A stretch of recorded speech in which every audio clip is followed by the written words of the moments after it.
This is a quick life hack if you ever need to ship anything fragile in the mail. So I ship paint in the mail just about every day, whether it's USPS or UPS. But when I first started, I was always writing fragile on the boxes to let the workers know, hey, something fragile's in here, might want to ease up on it, don't let it break, whatever's inside. But as I kept sending more orders out, more gallons kept getting damaged in the mail. I found out from an inside source that if you write fragile on your package, they're going to treat that specific package worse. So the solution I had was writing paint specifically on every single package that I send out. So ever since I started doing that, I have had not one single damaged package. And that is because if a postal worker sees paint on a box, they are not going to want to clean up whatever's inside if it happens to be damaged. So write paint on all your boxes, whether there is paint in there or not. I just learned that the IKEA Riva curtains and tons of other affordable curtains have this pleating guide pre-sewn in. So there's no need to be spending $1 million on curtains unless you want to. This has been such an easy way to affordably get that nice, luxurious, tailored curtain look, and you don't even have to sew anything. This is sounding like an ad, but really I'm just excited about it and I had to pass on my newfound knowledge. You just need these little pleat hooks and you get these really nice looking pleats. I'll show you the full look when I'm done. My wife does cool little things like this all the time, and I recently decided it needs to be shown to the world. So what we got going on here is she's making this mentally stimulating dog toy to get our dog tired this morning just before we start working and are getting ready for the holidays, and pretty much taking these old kitchen towels and wrapping up some treats in there. There's the good boy. He knows he's about to get to play with this and have these rewards. Basically just starts overlapping these towels filled with treats, no particular order. And this is where the magic happens. She kind of just starts tightening everything up into a big towel ball. Stuffs a couple extra treats in there toward the end and then gives them to our buddy Jax. And you know, they say sniffing for 15 minutes is about the same as running outside for 30 or 45. So this does tire him out a good bit. And, you know, this is him 10, 15 minutes later, still going at it. So he should nap soon. But, yep, and there he goes. He got some treats. Ready. So when your sister invites you over to help cook, and she hands you a knife that looks like it hasn't been touched in 15 years, and it's not very sharp, right? I think she got this from Goodwill, wherever it is, there's no judgment. You take a coffee cup, the bottom of the cup is unglazed, and ceramic is harder than steel. So you can just run your knife over the bottom of the cup, and it's the sharpest the thing has been in 15 years. Cooking hacks. Life hacks with Phil. Here's another iPhone trick I guarantee you didn't know about. I'm going to show you how to find out if your phone has been messed with and your calls are being forwarded to someone else without you knowing. Go to the keypad on your phone and dial *#21#, then hit call and it'll bring up this hidden page. Make sure all of these say disabled. If any of these say enabled, your calls are being forwarded to someone else and you should probably talk to your carrier to get that fixed. If your dog is pulling you on the leash, maybe they're even choking themselves out on the walk, you might have wondered to yourself, why don't they just take one step back?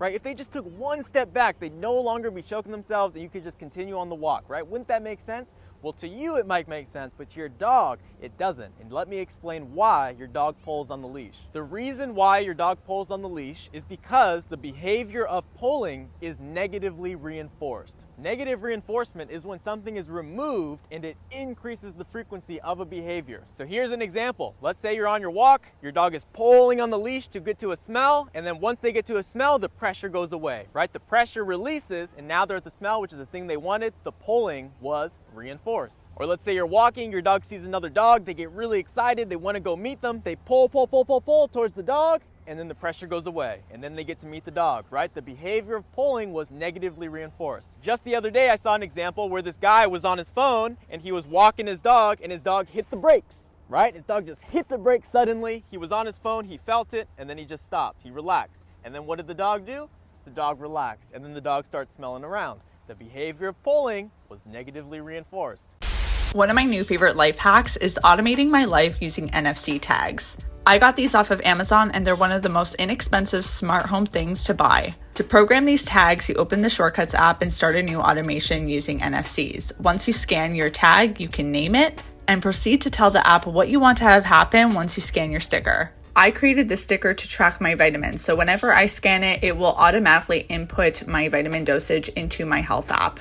Since it's a sticker, it's really easy to add these anywhere. You can program these to truly do so many different things. I have one by my bedside table that I use to turn off all my lights when I go to bed. I have one in my office that automatically triggers do not disturb mode and sets work timers. So useful and simple to use.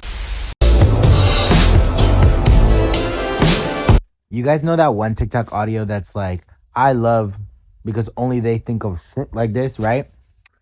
Listen, I'm gonna teach you something that I was taught by a girl on TikTok. It changed my life. So this is hair that, oh my gosh, this is hair that hasn't been washed in like a day and a half, and it's like very flat and greasy, right? And I hate using dry shampoo because it makes your hair really crunchy. Listen, I know it sounds crazy. Cornstarch is gonna change your life. This makes your hair so soft and literally like soaks up that oil so it doesn't look greasy, but I'm gonna show you. This is my hair before I put any cornstarch in it, right?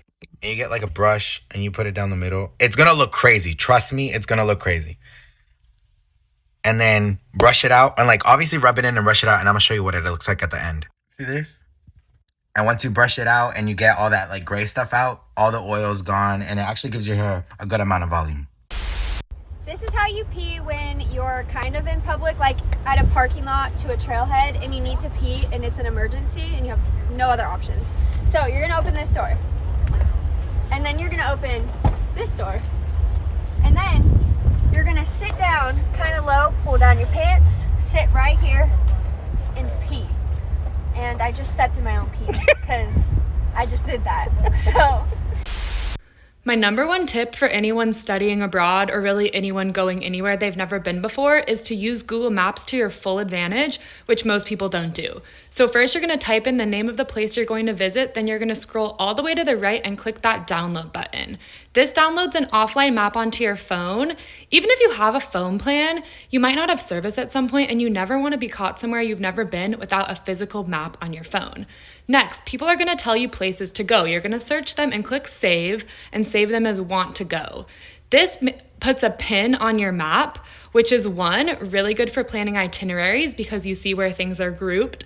And two, it's great because if you're ever in a neighborhood and you don't know where to go, you can see what you've saved.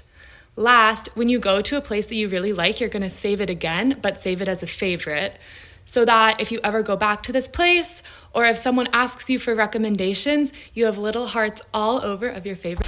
If you're like addicted to TikTok and you find yourself reaching for your phone throughout the day and you just mindlessly scroll, I have a hack for you that's gonna help you so much to cut down your screen time, and you can literally do it right now in like 1 minute. While I was sick, I got into a really bad habit of going on my phone first thing in the morning. That's terrible for you because that's gonna pretty much guarantee that you're gonna wanna be going to your phone all day, because the first dopamine hit that you get in the day is what you'll continue to look for throughout the day. What you're gonna do is you're gonna change your phone from color to black and white, because that way it's just not going to hit the same. You're not going to get the same dopamine hit, and you're just going to not want to mindlessly scroll because it's just not that rewarding for your brain. Because it's in black and white, it's just not giving your brain that reward and that satisfaction that you would usually get, which is what unconsciously keeps us coming back. So if you do put your phone in black and white, that'll assure that you'll go and scroll and it's just not going to hit. Like, you're going to be like, this is boring, let me go do something else. Change your phone to black and white so you can be productive and you can focus your energy on yourself and not on others